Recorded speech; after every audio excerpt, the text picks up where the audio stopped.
Welcome to the second episode of Dark Knight's Tales, a scary story podcast dedicated to all the horror fans around the world. I'm your host, Tanis Clark, and I'm now glad to present Return of a Devil, written by Jaydeep Shah and performed by Tanis Clark and Sean Antony.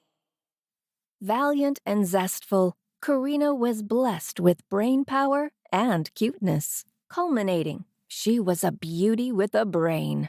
Karina had a joyous life with her decent pizza delivery job and a luring and stalwart boyfriend, Gilbert. No complaints at all.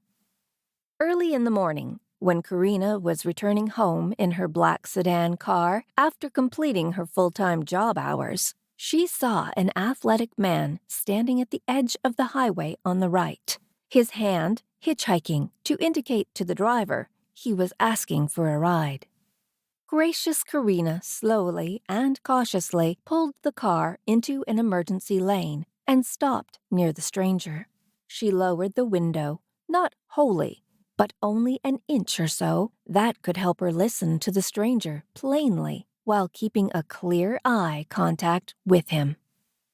Do you need help?" she asked, locking her eyes with his as he slightly bent for a conversation with her. "Thanks a lot for stopping the car," said the man. Could you please give me a ride to 86th Street? He pointed at his blue sports car parked in the emergency lane behind Karina's. My car's tire blew up. I looked around but didn't find a mechanic, he added. Karina glanced at his car in the rear view mirror. "I'll greatly appreciate it if you help me reach my home," the man pleaded when Karina fixed back her look on him. "All right." Karina sighed as if she were baffled at first to help him or not, but now confident in her decision. "The coincidence is our destination is the same." She smiled and unlocked the car door. The man smiled in appreciation and sat in the back seat. Karina resumed driving.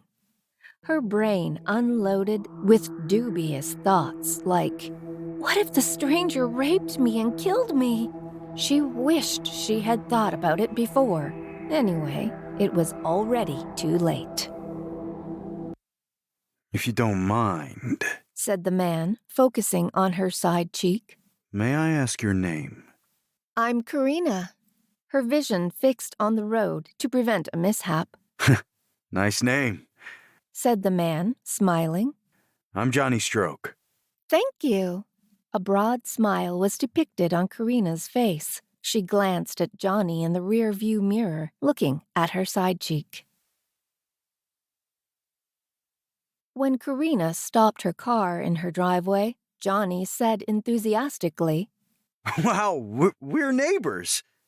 He looked outside the window at his house, located at the corner of the street, next to Karina's. I don't remember if I ever saw you before," she said, turning around, staying in her driver's seat. The car's engine was still warming up, and the headlights were on. "I went to London for 2 years to complete my studies. I returned just a few hours ago when I met you on the highway," said Johnny. "But my rental car..." He sighed in disbelief, looking down at his shoes, his face now portraying clear pique on the car's treachery. "You must be happy you're home now," said Karina, to make him feel thrilled. Johnny smiled and anew fixed his gaze on Karina. He nodded in agreement and said, Yes, I'm excited to be here. He paused for a second. Anyway, it's nice to meet you, and, thanks for the ride. Instinctively, he slightly opened the door, but then waited for Karina to reply. "All my pleasure," said Karina. "If you need any help, feel free to call me." "It's so nice of you. Thank you," said Johnny, and exited the car. While making her bed and waiting for Gilbert to arrive from his night shift job, Karina heard a mystifying, scary sound from Johnny's house. Not even spending a minute to think about any precariousness, she marched out of her home and then turning right, she continued to Johnny's house to find him safe. Standing silently, she first eavesdropped, but she didn't hear anything. She knocked on the door. No reply. She looked around and saw a broken window on the right. She entered the house. "Johnny! Johnny!" shouted Karina multiple times, and this time she heard the same mystifying, scary sound. "Johnny!" she said smoothly to avoid any peril. Still, only the sound continued. As she approached the basement, she began hearing Johnny's voice enchanting dark spells. Standing at the basement door, she saw Gilbert lying on the floor. Gilbert, who had reached home a few minutes earlier, of course, after Karina heard the same sound while opening the door. He stopped and proceeded to Johnny's house to find out the cause. However, it was a baneful trap created by Johnny, who was now carrying the devil's face and trying to do something with Gilbert, enchanting some dark magic spells.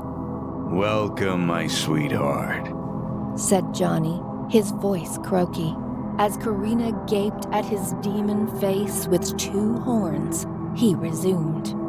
"Soon I'll start turning humans into monstrous evils. Then I'll be the only one Devil King, and you, the Devil Queen." He walked to her, scanning her from top to bottom, and stroked her hair. Karina started and stepped back in fear. "No! I won't let that happen! I'll kill you!" She looked around and found a dagger lying beside Gilbert. She sprinted to Gilbert and picked up the dagger. She turned around and marched back to the devil. All the while, he remained standing, smiling and watching Karina sprinting from one place to another. When Karina tried to kill him, Johnny pushed her hard. She fell to the ground. Standing up swiftly and energetically, she swung the dagger once more at Johnny, who swiftly dragged his hand over his face in defense. Karina couldn't sever his neck, but a small cut on his hand enraged him. Before she could harm him more, Johnny enchanted a dark spell, and about 50 swords appeared out of thin air over Gilbert.